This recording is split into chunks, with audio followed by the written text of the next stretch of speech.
उस प्रार्थना पत्र को माननीय न्यायालय ने खारिज कर दिया है। मेंटेनेबिलिटी के इशू पर जो है हम लोग के मुकदमा को पोषणीय मान लिया गया है। मुकदमे में फर्दर सुनवाई 2 दिसंबर की तय की गई है। आगे रिटन स्टेटमेंट और फ्रेमिंग ऑफ इशू के लिए मामला है। और साथ ही साथ एक इंपॉर्टेंट विषय, तुरंत पूजा की जो मांग ऑर्डर 39 के तहत हमने इंजंक्शन एप्लीकेशन फाइल किया है, उस पर सुनवाई अब होगी। अब ये मुकदमा जो है ये असली रूप में एक मुकदमा जो है ज्ञानवापी प्रकरण में सामने आया है। तमाम तरह की बातें आ रही थी, दो फाड़ और इसके साथ ही मुस्लिम पक्ष अलग, अब क्या कहना है?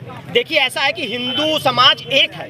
मैं बार बार कहता हूँ, ये तथाकथित कुछ लोग होते हैं जो कि किसी तरीके से अपने आप को सिर्फ मीडिया के सामने बनाए रखने के लिए इस तरह का प्रयास, कुत्सित प्रयास करते हैं। ठीक है, बाकी हिंदू समाज और सनातन समाज एक है, और बाकी जो भी पक्ष के विरुद्ध फैसला आया उनके पास अपना लीगल राइट है, वो जहाँ जाना चाहिए।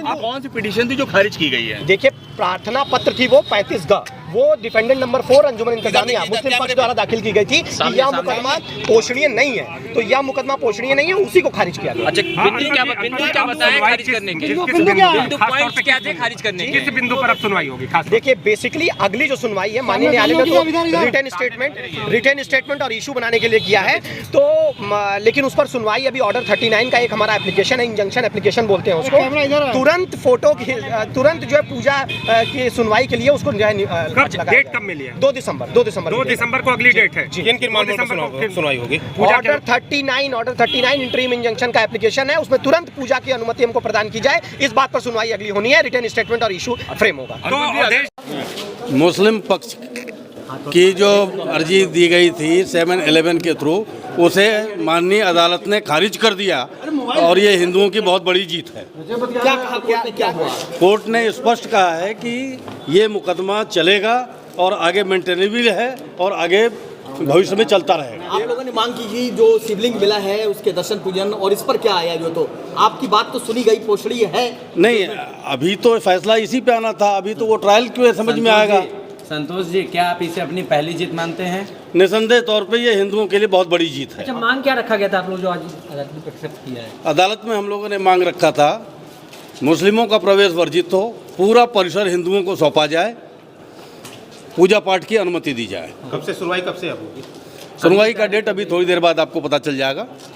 सर, कौन सा एप्लीकेशन था जो आज खारिज कर दिया गया? ऑर्डर 7 रूल 11 CPC के तहत होती है, जिसमें एप्लीकेशन में ये होता है पॉइंट कि क्या जो मुकदमा दाखिल किया गया है वो मुकदमा न्यायालय में कानून के मुताबिक सुनवाई योग्य है या नहीं है। ये होता है ऑर्डर 7 रूल 11, और इसमें कानून क्या ऐसा है कि ऑर्डर 7 रूल 11 देना पड़े, तो इसके लिए एक एक्ट आया था 1991 का, special places of special worship act 1991, जो विशेष उपासना स्थल अधिनियम के नाम से भी जाना जाता है हिंदी में, जिसके तहत 1945 को जो उपासना स्थल जिस सूरत में है वैसा ही रहेगा, उसके नेचर को चेंज नहीं किया जाएगा, बदला नहीं जाएगा, और वो एक मस्जिद है, मस्जिद के रूप में इस्तेमाल होती चली आ रही है, जो पिछले 600 वर्षों से इस्तेमाल होती है। ये हिंदू पक्ष भी मानता है, ये सारे लोग मानते हैं। तो जो इस्तेमाल होती चली जा रही है उसको चेंज करने की बात है, इसलिए उस एक्ट से ये बात था, इसीलिए दरख्वास्त दी गई थी स्पेशल वर्शिप एक्ट की।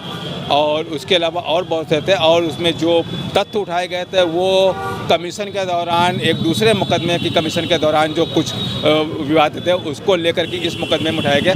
ऐसा दूसरे मुकदमे में नहीं कहा जाता था, उसी मुकदमे में इस बात को लिया जाता, तो वहाँ पर ये बात चल सकती थी। अभी वहाँ पर वो डिसाइड ही नहीं हुआ है, उससे पहले यहाँ पर मुकदमा टेकअप कर लिया, ये गलत है। आज क्या जज ने फैसला सुनाया? जज साहब ने ये फैसला नहीं, जज साहब ने ये ऑर्डर किया कि नहीं, ये मुकदमा हमारे यहाँ चलने योग्य है, हम इसे चलाएंगे और आप अपनी जवाबदेही लगाइए। आप इस आदेश को किस नज़रिए से देखते हैं? क्या ये आपके हिसाब से क्या सही है या गलत है? नहीं, मेरे हिसाब से तो ये आदेश गलत है। अब आगे का क्या करेंगे आप? आगे पूरा आदेश देखने के बाद जो होगा उसमें रिवीजन होता है, रिवीजन होगा। अच्छा, तो मतलब इस तरीके से कितने दिन ये कोर्ट में लगातार ये फास्ट ट्रैक कोर्ट में सुनवाई हुई, आज जब ये फैसला आया तो आपको क्या लग रहा था कि क्या ये फैसला मुस्लिमों के पक्ष में आना चाहिए था, या फिर ये जो फैसला आया है वो गलत आया है? आना चाहिए था लेकिन आया नहीं, जो है वो दुर्भाग्य है। आगे फिर क्या करेंगे? आगे पूरा ऑर्डर देखने के बाद अगर रिविजनेबल होगा तो रिवीजन किया जाएगा उसका।